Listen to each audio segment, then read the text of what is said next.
हमारे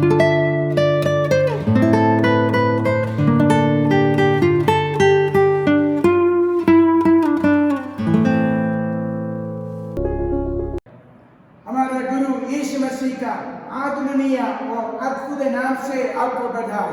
ನಮ್ಮ ಕರ್ತನಾದ ಯೇಸು ಕ್ರಿಸ್ತನ ಸಾಟಿ ಇಲ್ಲದ ಮತ್ತು ಅದ್ಭುತವಾದ ನಾಮದಲ್ಲಿ ನಿಮ್ಮ ಎಲ್ಲರಿಗೆ ಶುಭಾಶಯಗಳು. शरण गदे वॉइस एपिसोड 25C में आपका स्वागत. ಶಾರೋನ್ ಬೆಥೆಲ್ ವಾಯ್ಸ್ 25C ವೀಕ್ಷಿಸುವ ವೀಕ್ಷಕರಿಗೆ ಸ್ವಾಗತ ಸುಸ್ವಾಗತ. हमारे संदेश का शीर्षक आज है बैठना, सुनना और पूछना. ಪ್ರಿಯರೇ, ಇಂದು ನಿಮ್ಮ ಬಳಿಯಲ್ಲಿ ರವಾನಿಸಲಿಕ್ಕಿರುವ ಸಂದೇಶದ ಶಿರೋನಾಮ ಹೀಗಿದೆ: ಕುಳಿತುಕೊಳ್ಳುವುದು, ಕೇಳುವುದು, ಪ್ರಶ್ನಿಸುವುದು. हम पढ़ेंगे लूक सुसमाचार अध्याय 2 पद 46. Look chapter 2:46. ಕರ್ತನಲ್ಲಿ ಪ್ರಿಯರೇ, ಈ ಶಿರೋನಾಮದ ಆಧಾರವಾಗಿ ನಾವು ಒಂದು ಅಧ್ಯಾಯದಿಂದ ಒಂದು ವಾಕ್ಯವನ್ನು ನಿಮ್ಮ ಬಳಿಯಲ್ಲಿ ಹಂಚಿಕೊಳ್ಳಲಿಕ್ಕಿದ್ದೇವೆ, ಓದಲಿಕ್ಕಿದ್ದೇವೆ. ಲೂಕನ ಬರೆದ ಸುವಾರ್ತೆ 2ನೇ ಅಧ್ಯಾಯ 46ನೇ ವಾಕ್ಯ. और फिर हुआ ये कि 3 दिन बाद वो उपदेशों के बीच बैठा, उन्हें सुनता और उनसे प्रश्न पूछता. मंदिर में उन्हें मिला. 46ನೇ ವಾಕ್ಯವನ್ನು ಓದುತ್ತೇವೆ, ಗಮನವಿಟ್ಟು ನೋಡಿ. 3 ದಿನದ ಮೇಲೆ ಆತನನ್ನು ದೇವಾಲಯದಲ್ಲಿ ಕಂಡರು. ಆತನು ಬೋಧಕರ ನಡುವೆ ಕುಳಿತುಕೊಂಡು ಅವರ ಉಪದೇಶವನ್ನು ಕೇಳುತ್ತಾ ಪ್ರಶ್ನೆ ಮಾಡುತ್ತಾ ಇದ್ದನು. इसका संदर्भ के लिए हम पढ़ेंगे 2:41. ಇದರ ಈ ವಾಕ್ಯವನ್ನು ನಾವು ವಿವರಣೆ ಮಾಡುವ ಮುನ್ನ ನಾವು ಈ ವಾಕ್ಯದಿಂದ ಈ 1ನೇ ಅಧ್ಯಾಯ 41ನೇ ವಾಕ್ಯವನ್ನು ನಾವು ಓದುತ್ತೇವೆ. अब उसके माता पिता हर साल फसह के पर्व पर यरूशलेम जाते थे. ये यरूशलेम में फसह के पर्व के सभी 7 दिनों तक रहे. 46ನೇ ವಾಕ್ಯದ ವಿವರಣೆಯನ್ನು ನೋಡುವ ಮುನ್ನ 41ನೇ ವಾಕ್ಯವನ್ನು ಓದುತ್ತೇವೆ. ಆತನ ತಂದೆ ತಾಯಿಗಳು ಪ್ರತಿ ವರ್ಷ ಪಸ್ಕ ಹಬ್ಬದ ಜಾತ್ರೆಗೆ ಯೆರೂಸಲೇಮಿಗೆ ಹೋಗುತ್ತಿದ್ದರು. इस समय यीशु 12 वर्ष का था. ಈ ಸಮಯಗಳಲ್ಲಿ ಯೇಸುವಿನ ವಯಸ್ಸು 12 ವಯಸ್ಸಾದವನಾಗಿದ್ದ. उस दिन अपना कस्टम के अनुसार हर साल यरूशलेम जाते थे. 12 ವರ್ಷದವನಾಗಿ ಇದ್ದ ಯೇಸು ಇವರೊಂದಿಗೆ ಹೋಗುತ್ತಿದ್ದಾರೆ. ಅವರ ಹಬ್ಬದ ಪದ್ಧತಿಯ ಪ್ರಕಾರ ಅಲ್ಲಿಗೆ ಅವರು ಆ ದಿವಸಗಳಲ್ಲಿ ಹೋದರು. यीशु का माता पिता यूसुफ और मरियम अच्छे लोग थे. ಪ್ರಿಯರೇ, ಯೇಸುವಿನ ಪೋಷಕರಾದ ತಂದೆ ಯೋಸೆಫು, ತಾಯಿ ಮರಿಯಳು. ತಂದೆ ಸಜ್ಜನನಾಗಿದ್ದ. इसीलिए गब्रिएल ने ये कहा था, मुझे अपना वचन के अनुसार रहने दो करके माता ने गब्रिएल को कहा था, क्योंकि वचन के अनुसार चलती थी. ಪ್ರಿಯರೇ, ವಾಕ್ಯದ ಮೇರೆಗೆ ನಡೆಯುತ್ತಿರುವ ಈ ಪೋಷಕರು, ದೇವದೂತರು ಗಬ್ರಿಯಲೊಂದಿಗೆ ಈ ರೀತಿಯಾಗಿ ಹೇಳುತ್ತಿದ್ದಾರೆ. ಮರಿಯಳು ಹೇಳುತ್ತಿದ್ದಾಳೆ, ನಿನ್ನ ವಾಕ್ಯದಂತೆ ಆಗಲಿ ಎಂಬುದಾಗಿ. मैं प्रभु का सेवक हूं करके बता रही थी. ಪ್ರಿಯರೇ, ಈ ರೀತಿಯಾಗಿ ಹೇಳುತ್ತಿದ್ದರು. ದೇವರಿಗೆ ನಾನು ಉಲ್ಲಾಸದಿಂದ ಹರ್ಷದಿಂದ ನಾನು ಘನಪಡಿಸುತ್ತೇನೆ ಎಂಬುದಾಗಿ. इसी तरह जोसेफ भी एक न्यायप्रिय व्यक्ति था. 190 में हम पढ़ते हैं. ಲೋಕನ ಮತ್ತಾಯಿ ಬರೆದ ಸುವಾರ್ತೆ 1ನೇ ಅಧ್ಯಾಯ 19ನೇ ವಾಕ್ಯದಲ್ಲಿ ಈ ರೀತಿಯಾಗಿ ಬರೆಯಲ್ಪಟ್ಟಿದೆ: ಅದರ ಆಕೆಯ ಗಂಡನಾದ ಯೋಸೇಫನು ಸಜ್ಜನನಾಗಿದ್ದ ಎಂಬುದಾಗಿ. और 124 में हम ये भी पढ़ते हैं, जोसेफ जो भी दूत बताते हैं, परमेश्वर का वचन सुनते हैं, उसके अनुसार वो चलते हैं. ಪ್ರಿಯವಾದ ದೇವರ ಮಕ್ಕಳೇ, ಒಂದನೇ ಅಧ್ಯಾಯ 24ನೇ ವಾಕ್ಯದಲ್ಲಿ, ಆಗ ಯೋಸೇಫನು ನಿದ್ದೆ ತಿಳಿಯದಂತೆ ಕರ್ತನ ದೂತನ ಅಪ್ಪಣೆ ಕೊಟ್ಟ ಹಾಗೆ ತನ್ನ ಹೆಂಡತಿಯನ್ನು ಸೇರಿಸಿಕೊಂಡನು, ಅಪ್ಪಣೆ ಕೊಟ್ಟ ಹಾಗೆ ನಡೆಯುತ್ತಿದ್ದನು. 243 हम पढ़ते हैं, जब पर्व समाप्त हुआ और वे घर लौट रहे थे तो यीशु वहीं यरूशलेम में रह गया, किंतु माता पिता को इसका पता नहीं चल पाया. ನಾವು ಲೂಕನ ಬರೆದ ಸುವಾರ್ತೆ 2ನೇ ಅಧ್ಯಾಯ 43ನೇ ವಾಕ್ಯಕ್ಕೆ ಹಿಂದಿರುಗಿ ಬರೋಣ. ಹಬ್ಬದ ದಿವಸಗಳನ್ನು ತೀರಿಸಿಕೊಂಡು ಹಿಂದಿರುಗಿ ಬರುವಾಗ ಬಾಲಕನಾದ ಯೇಸು ಯೆರೂಸಲೇಮಿನಲ್ಲಿಯೇ ಉಳಿಕೊಂಡ. हम इधर देखते हैं, परमेश्वर कौन है करके दूतों ने माता पिता को बताया था, लेकिन इस टाइम वो परमेश्वर को भूल जाके घर लौटते थे. ಕರ್ತರಲ್ಲಿ ಪ್ರಿಯರೇ, ದೇವದೂತರು ನಿನಗೆ ನೀನು ಒಂದು ಮಗನನ್ನು ಏರುವಿ ಎಂಬುದಾಗಿ ದೇವದೂತನು ಒಂದು ಮಾತನ್ನು ಮರಿಯಳಿಗೆ ಹೇಳಿದ್ದಾಗ, ಆ ಮಾತು ಹೇಳಿದ್ದ ನಂತರ ಇನ್ನೊಂದು ಮಾತನ್ನು ಹೇಳುತ್ತಿದ್ದಾನೆ. ಮಹಾಪುರುಷನಾಗಿರುತ್ತಾನೆ ಯೇಸು ಎಂಬುದಾಗಿ ಹೇಳಿದ್ದ ಮಾತನ್ನು ಮರಿಯಳು ಮರೆತು ಹೋಗಿ ಒಂದು ದಿನದ ಪ್ರಯಾಣ ಯೇಸುವನ್ನು ಮರೆತು ಈ ಪೋಷಕರು ಬಂದಿರುವುದು. अगर याद रहते थे, कभी परमेश्वर को नहीं भूल जाता था, परमेश्वर को लेके वापस लौटता था. ದೇವದೂತನು ಹೇಳಿರುವ ಮಾತನ್ನು ಮರೆಯದೇ ಅವರು ನೆನಪಿನಲ್ಲಿ ಇಟ್ಟುಕೊಂಡಿದ್ದರೆ ಯೇಸುವನ್ನು ಮರೆತು ಒಂದು ದಿನದ ಪ್ರಯಾಣದಲ್ಲಿ ಬರುತ್ತಿರಲಿಲ್ಲ. परमेश्वर बड़ा महान होने वाला करके दूतों ने माँ बाप को बताया था, और परमेश्वर छुटकारा देने वाला परमेश्वर उनके जरिया सारा लोगों को पापों से बच जाएंगे करके पहले बताया गया था. फिर भी माँ बाप परमेश्वर यीशु मसीह के बारे में भूल गया था. ಕರ್ತರಲ್ಲಿ ಪ್ರಿಯರೇ, ದೇವದೂತರು ಗಬ್ರಿಯಲು ಮರಿಯಳೊಂದಿಗೆ ಪ್ರತ್ಯಕ್ಷ ಆಗಿ ಆತನು ಮಹಾಪುರುಷನಾಗಿ ಪರಾತ್ಪರನ ಕುಮಾರನೆನ್ನಿಸಿಕೊಳ್ಳುವನು ಎಂಬ ಈ ಮಾತನ್ನು ಹೇಳಿ ಆ ಮಾತು ನೆನಪಿಗೆ ತರದೆ ಮರೆಯಳು ಮರೆತು ಹೋದಳು. ಅದು ಮಾತ್ರವಲ್ಲ, ಯೇಸು ರಕ್ಷಕನಾಗಿರುತ್ತಾನೆ ಎಂಬ ಮಾತನ್ನು ಮರೆತು ಹೋಗಿ ಒಂದು ದಿನದ ಪ್ರಯಾಣದಲ್ಲಿ ಯೇಸುವನ್ನು ಮರೆತು ಬಂದಿದ್ದಾರೆ. अगर ये उन्हें बातों को नहीं भूल गया होता तो वो कभी यरूशलेम से नहीं लौटता था.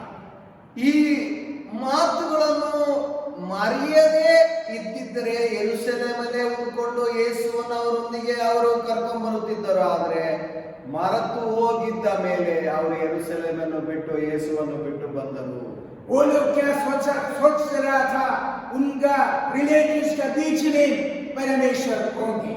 ಅವರು ಈ ರೀತಿಯಾಗಿ ಯೋಚಿಸುತ್ತಿದ್ದಾರೆ, ಬಂಧು ಬಾಂಧವರ ಮಧ್ಯದಲ್ಲಿ ಯೇಸು ಇರುತ್ತಾರೆ ಎಂಬುದಾಗಿ ಅವರ ಚಿಂತೆ. लेकिन हमारा सोच विचार हमेशा ठीक नहीं रहता है. ಕರ್ತರಲ್ಲಿ ಪ್ರಿಯರೇ, ಇದೇ ರೀತಿಯಾಗಿ ನಮ್ಮ ಯೋಚನೆಗಳು ನಮ್ಮ ಇಚ್ಛೆಯಾಗಿ ಸ್ವಂತ ಇಚ್ಛೆಯಾಗಿ ಬರುವುದಿಲ್ಲ. हमारे जिंदगी में सोच के नहीं जाना चाहिए, फर्स्ट हमारा जिंदगी में पाप कर हम जाना चाहिए. ಕರ್ತರಲ್ಲಿ ಪ್ರಿಯರೇ, ನಮ್ಮ ಜೀವಿತದಲ್ಲೂ ನಮ್ಮ ಸ್ವಂತ ಇಷ್ಟದ ಮೇರೆಗೆ ನಮ್ಮ ಚಿಂತೆಯ ಮೇರೆಗೆ ನಾವು ಹೋಗಬಾರದು. ದೇವರ ಚಿತ್ತದ ಮೇರೆಗೆ ನಾವು ನಡೆಯಬೇಕು. एक दिन बिना यीशु वो जाते थे, वापस जाते थे. ಕರ್ತರಲ್ಲಿ ಪ್ರಿಯರೇ, ಒಂದು ದಿನದ ಪ್ರಯಾಣವರೆಗೂ ಯೇಸು ಅವರೊಂದಿಗೆ ಇರಲಿಲ್ಲ. ಯೇಸುವನ್ನು ಬಿಟ್ಟು ಅವರು ಪ್ರಯಾಣ ಮಾಡುತ್ತಿದ್ದಾರೆ. एक दिन के बाद उन लोगों को पता चला है यीशु उनका पवित्रों के साथ, उनका रिलेटिव्स के साथ नहीं थे करके उनको पता चला. तब उन्होंने ये डिसीजन लिया है वापस जाए. ಕರ್ತರಲ್ಲಿ ಪ್ರಿಯರೇ, ಒಂದು ದಿವಸದ ಪ್ರಯಾಣದ ನಂತರ ಅವರಿಗೆ ಗೊತ್ತಾಯಿತು ಯೇಸು ಅವರ ಬಳಿಯಲ್ಲಿ ಇಲ್ಲ ಎಂಬುದಾಗಿ ಅವರ ಭಾವನೆ. ಆದರೆ ನಂತರ ನೋಡಿದಾಗ ಯೇಸುವನ್ನು ಹುಡುಕಲು ಹಿಂದಿರುಗಿ ಯೆರೂಸಲೇಮಿಗೆ ಬರುತ್ತಿದ್ದಾರೆ. यीशु के साथ चलने वाला लोग ये नहीं सोचना चाहिए हम परमेश्वर के साथ ही चलते हैं, लेकिन अल हकीकत में हम ये याद रखना चाहिए हम परमेश्वर के साथ ही चलते हैं. ಕರ್ತನಲ್ಲಿ ಪ್ರಿಯರೇ, ಕ್ರೈಸ್ತರು ಎಲ್ಲರೂ ಇದೇ ರೀತಿಯಾಗಿ ಭಾವಿಸುತ್ತಿರುತ್ತಾರೆ. ನಾನು ದೇವರೊಂದಿಗೆ ಇದ್ದೇನೆ, ದೇವರು ನನ್ನೊಂದಿಗಿದ್ದಾರೆ, ನಾನು ದೇವರ ಮಾರ್ಗದಲ್ಲಿ ನಡೆಯುತ್ತೇನೆ ಎಂಬುದಾಗಿ. ಆ ರೀತಿಯಾದ ಭಾವನೆ ಅಲ್ಲ ಪ್ರಿಯರೇ. ನಮ್ಮನ್ನೇ ನಾವು ಪರೀಕ್ಷಿಸಿ ನೋಡಬೇಕು. ನಮ್ಮೊಂದಿಗೆ ದೇವರ ಸಂಪರ್ಕ ಹೇಗಿದೆ, ದೇವರ ನಂಟು ಹೇಗಿದೆ, ದೇವರ ಸಂಪರ್ಕ ಹೆಚ್ಚಾಗಿದೆಯೋ ಇಲ್ಲ ದೇವರ ಸಂಪರ್ಕದಲ್ಲಿ ಕೊರತೆ ಇದೆಯೋ ಎಂಬುದಾಗಿ ನೀವು ಯೋಚಿಸಿ ನಿಮ್ಮ ಭಾವನೆ ಆಗಿದ್ದು ದೇವರ ಮಾರ್ಗದಲ್ಲಿ ನಡೆಯುವವರಾಗಿರಬೇಕಲ್ಲವೇ. हमारे जिंदगी में निर्णय लेना चाहिए. परमेश्वर कहीं खो गया है, अगर खो गया तो वापस जाना चाहिए, लौटना चाहिए. ಕರ್ತನಲ್ಲಿ ಪ್ರಿಯರೇ, ನಮ್ಮ ಜೀವಿತದಲ್ಲಿ ನಾವು ಈ ರೀತಿಯಾದ ತೀರ್ಮಾನವನ್ನು ತೆಗೆದುಕೊಳ್ಳಬೇಕು, ನಿರ್ಧಾರವನ್ನು ತೆಗೆದುಕೊಳ್ಳಬೇಕು. ಯಾವ ವಿಷಯದಲ್ಲಿ, ಯಾವ ಸನ್ನಿವೇಶನದಲ್ಲಿ ನಾವು ಯೇಸುವನ್ನು ಬಿಟ್ಟಿದ್ದೇವೆ, ಯೇಸುವನ್ನು ಬಿಟ್ಟಿರುವ ಸಂದರ್ಭಗಳಲ್ಲಿ ದಯವಿಟ್ಟು ಹಿಂದಿರುಗಿ ಬನ್ನಿ, ಯೇಸುವನ್ನು ನಿಮ್ಮ ಬಳಿಯಲ್ಲಿ ಇಟ್ಟುಕೊಳ್ಳಿ. कहां तक जाना चाहिए? जहां खो गया है वहां तक जाना चाहिए. ಎಲ್ಲಿವರೆಗೂ ನಾವು ಹೋಗಬೇಕು? ಎಲ್ಲಿ ನಾವು ಯೇಸುವನ್ನು ಬಿಟ್ಟಿದ್ದೇವೋ ಅಲ್ಲಿವರೆಗೂ ಹೋಗಿ ನಾವು ಹಿಂದಿರುಗಿ ಯೇಸುವನ್ನು ನಮ್ಮ ಬಳಿಯಲ್ಲಿ ಸೇರಿಸಿಕೊಳ್ಳಬೇಕು. वो लोग एक दिन उनका जिंदगी में नष्ट हो गया है, वो एक दिन नष्ट होने से वो लोग वापस जब जाते समय एक दिन के बदले 3 दिन उन लोगों का जिंदगी में नष्ट हो गया. ಕರ್ತನಲ್ಲಿ ಪ್ರಿಯರೇ, ಅವರು ಒಂದು ದಿವಸದ ಪ್ರಯಾಣ ಬಂದರು, ಯೇಸುವನ್ನು ಕಳ್ಕೊಂಡು ಯೇಸುವನ್ನು ಬಿಟ್ಟು ಒಂದು ದಿನದ ಪ್ರಯಾಣ ಬಂದರು. ಆದರೆ ಹಿಂದಿರುಗಿ ಹೋಗುವುದು ಅವರಿಗೆ 3 ದಿನದ ನಷ್ಟ ಉಂಟಾಯಿತು. उन्होंने कहा यीशु को मिला है. ಎಲ್ಲಿ ಯೇಸುವನ್ನು ಅವರು ಕಂಡರು? मंदिर में टीचर्स के बीच में वो बैठे हैं. ದೇವಾಲಯದಲ್ಲಿ ಬೋಧಕರ ನಡುವೆ ಕುಳಿತುಕೊಂಡಿರುವುದನ್ನು ಕಂಡರು. शिष्यों के बीच बैठा कौन? 12 साल का लड़का. 12 ವಯಸ್ಸಿರುವ ಈ ಬಾಲಕ ಯಾರ ಮಧ್ಯದಲ್ಲಿ ಕುಳಿತುಕೊಂಡಿದ್ದಾನೆ? ಬೋಧಕರ ಮಧ್ಯದಲ್ಲಿ ಕುಳಿತುಕೊಂಡಿದ್ದಾನೆ ನಡುವೆ. वो क्या कर रहा था? ಬೋಧಕರ ನಡುವೆ ಕುಳಿತುಕೊಂಡು ಏನು ಮಾಡುತ್ತಿದ್ದ? वो शिष्यों को सुनकर उनसे बातें करते थे, पूछते थे. ಉಪದೇಶವನ್ನು ಕೇಳುತ್ತಾ ಕುಳಿತುಕೊಂಡಿದ್ದನು. ಅದು ಮಾತ್ರವಲ್ಲ, ಅವರೊಂದಿಗೆ ಪ್ರಶ್ನೆ ಮಾಡುತ್ತಿದ್ದನು. ये उपदेश लोग भी यीशु का बात 12 साल का लड़का का बात सुन के बहुत आश्चर्य हो गया है.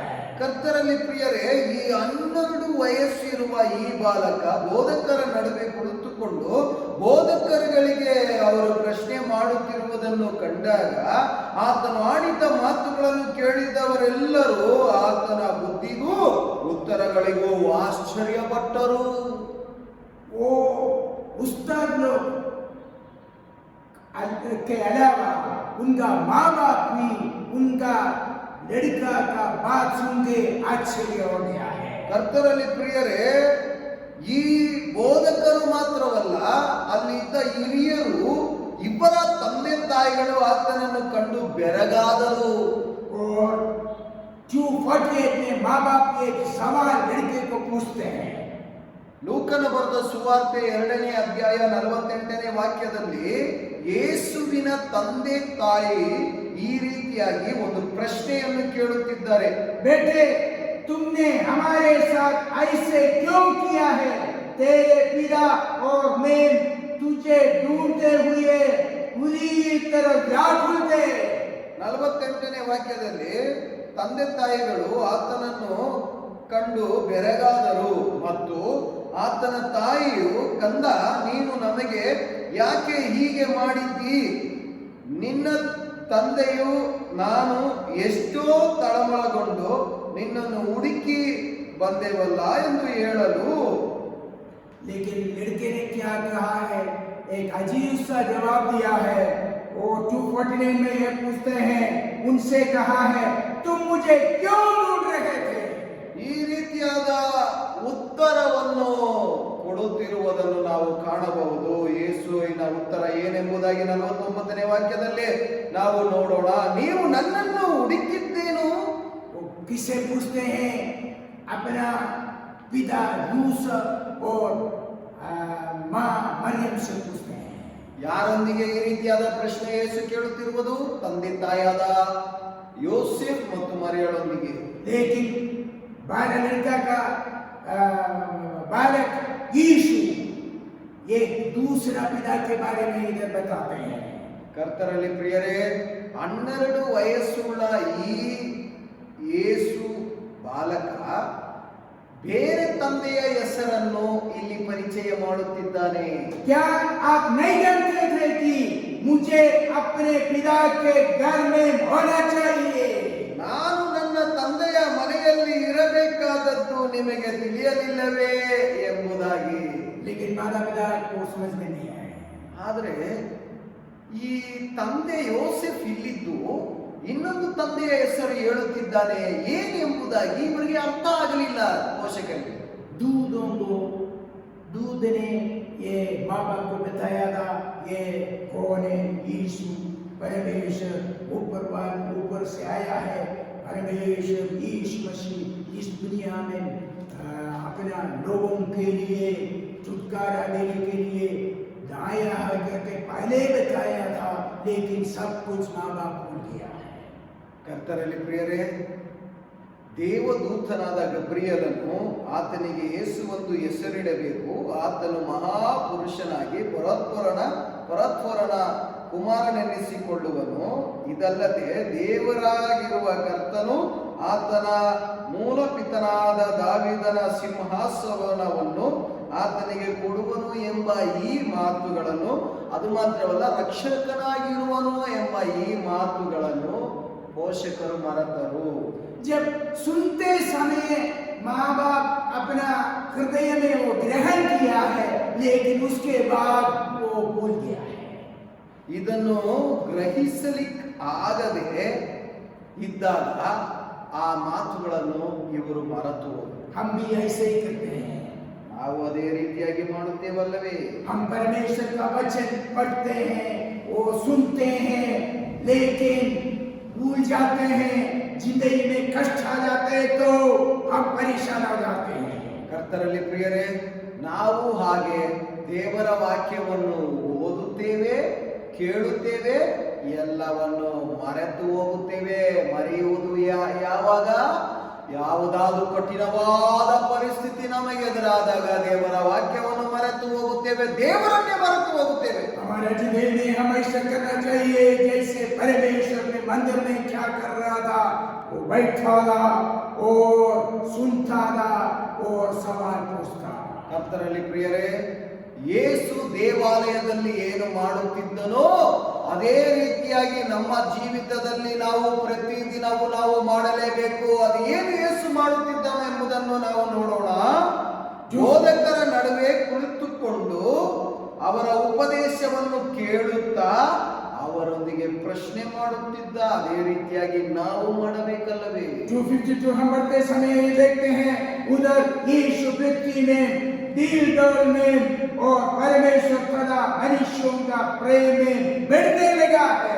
ಕರ್ತರಲ್ಲಿ ಪ್ರಿಯರೇ, ಲೋಕನ ಬರೆದ ಸುವಾರ್ತೆ 2ನೇ ಅಧ್ಯಾಯ 52ನೇ ವಾಕ್ಯದಲ್ಲಿ ಯೇಸು ಯಾರಾಗಿ ಹೇಗೆ ಬೆಳೆಯುತ್ತಿದ್ದ ಎಂಬುದಾಗಿ ನಾವು ನೋಡೋಣ. ಯೇಸು ಜ್ಞಾನದಲ್ಲಿಯೂ ದೇಹ ಬಲದಲ್ಲಿಯೂ ವೃದ್ಧಿ ಆಗುತ್ತಾ ಬಂದನು. ಇದಲ್ಲದೆ ದೇವರ ಮತ್ತು ಮನುಷ್ಯರ ದಯೆಯು ಆತನ ಮೇಲೆ ಹೆಚ್ಚಾಗುತ್ತಾ ಬಂತು. हम भी दुनिया में रहते समय ऐसे ही करना चाहिए।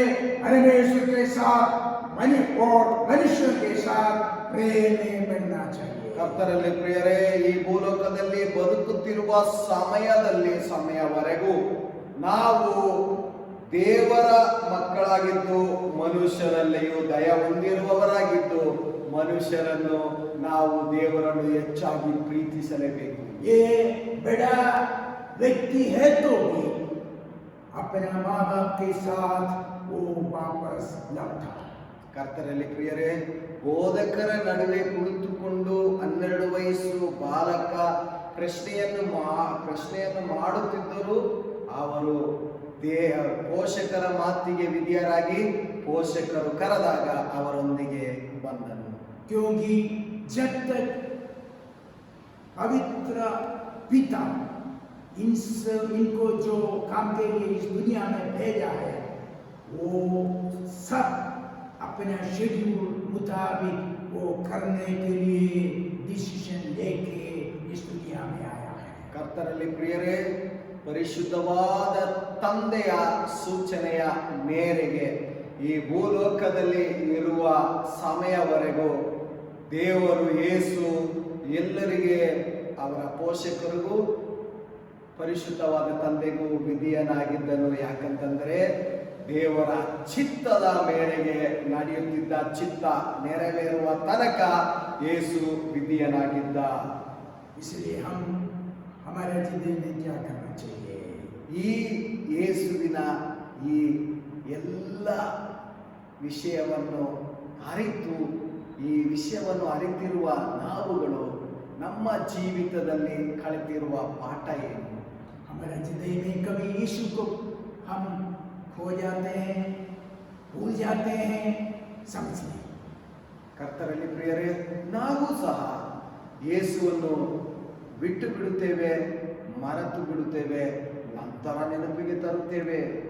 लेकिन ये नहीं सोचने की बात, ये सोचने का बात नहीं है. वो हमारे पास, हम यीशु के साथ ही चलते हैं, लेकिन हमारे जिंदगी में ये अफसोस होना चाहिए, फीलिंग होना चाहिए, हाँ मैं यीशु के पास ही जाता हूँ, वो कभी दिन यीशु को छोड़ के नहीं जाऊंगा. ಕರ್ತರಲ್ಲಿ ಪ್ರಿಯರೇ, ಇದು ಯೋಚಿಸುವ ಸಂಗತಿ ಅಲ್ಲ. ದಿನನಿತ್ಯವೂ ನಾವು ಮಾಡಬೇಕಾಗಿರುವ ಕಾರ್ಯಗಳು ಏನಂತಂದ್ರೆ, ದೇವರ ಸಂಪರ್ಕವು ನಮ್ಮ ಬಳಿಯಲ್ಲಿ ಹೆಚ್ಚಾಗಿರಬೇಕು, ದೇವರ ಮಾರ್ಗದಲ್ಲಿ ನಡೆಯಬೇಕು. ಅದು ಮಾತ್ರವಲ್ಲ, ದೇವರ ಮಗನಾಗಿಯೂ ಇರಬೇಕು. इसलिए हमारे जिंदगी में हर एक दिन हम भी परमेश्वर के सामने बैठना है, उनका बात सुनना है, और कुछ सवाल हमारा जिंदगी में है वो हम पूछ सकते हैं. हमारा मसीह का जिंदगी बढ़ाना चाहिए. ಕರ್ತರಲ್ಲಿ ಪ್ರಿಯರೇ, ದಿನನಿತ್ಯವೂ ಯೇಸು ದೇವಾಲಯದಲ್ಲಿ ಏನು ಮಾಡಿದ್ದನೋ ಅದೇ ರೀತಿಯಾಗಿ ನಾವು ಮಾಡಬೇಕು. ದೇವರ ಸಮ್ಮುಖದಲ್ಲಿ ಕುಳಿತುಕೊಳ್ಳಬೇಕು.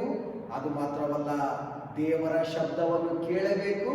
ಅದು ಮಾತ್ರವಲ್ಲ, ಅರ್ಥ ಆಗದೇ ಇರುವ ವಿಷಯಗಳು, ನಿಮ್ಮ ಬಳಿಯಲ್ಲಿ ಪ್ರಶ್ನೆಯಾಗಿ ಕಾಡುತ್ತಿರುವ ವಿಷಯಗಳು, ದೇವರ ಬಳಿಯಲ್ಲಿ ನೀವು ಪ್ರಶ್ನಿಸಬಹುದು. ದೇವರು ಅದಕ್ಕೆ ಸದುತ್ತರವನ್ನು ದಯಪಾಲಿಸುತ್ತಾನೆ.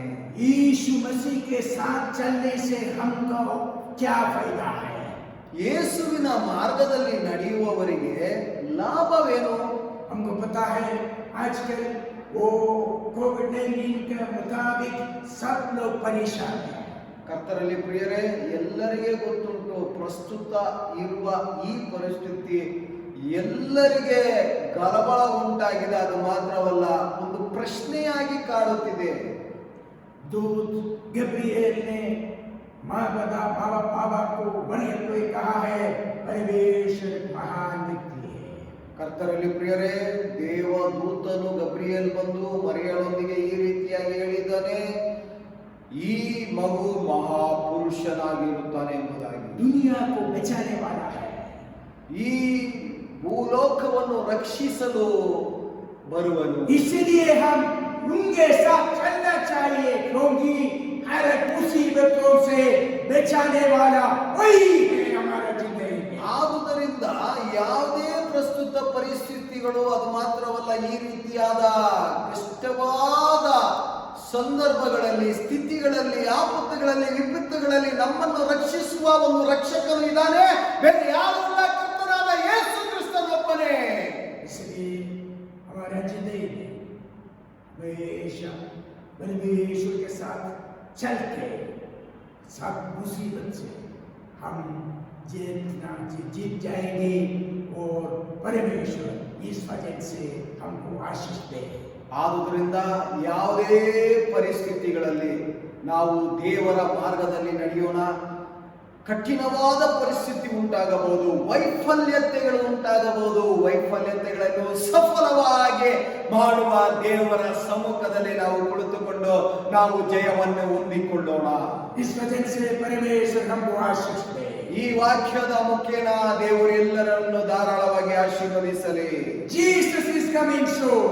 ಅತಿ ಶೀಘ್ರದಲ್ಲಿ ಕರ್ತನಾದ ಯೇಸು ಕ್ರಿಸ್ತನು ಬರಲಿಕ್ಕಿದ್ದಾನೆ. Amen. ಆಮೆನ್.